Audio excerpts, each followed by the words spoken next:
As you know, Conor Knighton's regularly on the road for us. This morning, he's in Oregon, and he's going in circles. The waves and wind that whip against this stretch of southern Oregon's coast have taken millions of years to sculpt the impressive rock formations located just offshore. But twice a day, the tide creates a clean slate on the sand. It's a blank canvas for the designs of Denny Dyke. When I want to make a turn, all I do is do what we call a bulb on the end of it. For more than a decade, Dyke has been creating elaborate labyrinths on the beach near Bandon, Oregon. What begins with a line in the sand soon transforms into a series of twisting shapes, which have become known as the circles in the sand. Do you have this all mapped out in your head? No. You're just as you go? As I go. Dyke isn't big on making plans. He certainly never planned for his freehand labyrinths to become a tourist attraction. He started off making these as part of his solo meditation practice. It's a practice that I started years ago of kind of living in the now. If you're down here on the ocean with no other input and you're walking a labyrinth, which is a single path, you don't even have to worry about what direction you're going. It just puts you in a different place. It turned out lots of other people wanted that same experience. Hundreds now show up to experience the designs Dyke creates on select days throughout the spring and summer months. How did that change things for you to go from drawing it for yourself to doing it for other people? I still do it for myself. I just got a lot of help now. That help comes in the form of a network of volunteers, most of them former visitors to the labyrinth. I bought my house where I bought my house so that I could be here to do circles in the sand, and I organized my life around it.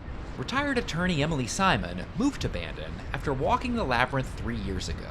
It just really changed the way in which I thought about things like permanence and impermanence, and that I could create something beautiful that I didn't really believe I could in my life. Previously, had you considered yourself to be an artist? Not at all, not one little tiny bit. I'm a lawyer, and that's all I thought of was my words and my speech and my writing and winning. That's all I thought of every There's no day. winning in the sand labyrinth. That's right. Although, you can take the attorney out of the courtroom, but You're standing in my path right now, and I'm going to get it. Because... That's a pretty ferocious raking style. Well, I'm a pretty ferocious little person. Now we're going to take a walk. Everybody's going to get a dream stone to remember their walk. there's no right or wrong way to experience the labyrinth. Some are joyful, some are contemplative. I walked it a couple of times and each time feels a little bit different. I think whatever you go in with the intention of thinking about or working through, everybody is here for their own reason. You know, we're all going through life. I need it today. Thank you, dear. Thank you. Presiding over it all is Denny Dyke, handing out hugs Thank you, dear. and ensuring everyone is having a good time. Ultimately, it is just a bunch of people walking in circles. And yet, it feels like it's more than that. You talk about it a lot in a spiritual way. Do you feel like this is a ministry for you? Yes, I do. Each day of Circles in the Sand begins with a dedication circle. The path today will be walked by many people. Some are here for the intention of walking. Others don't know what to expect.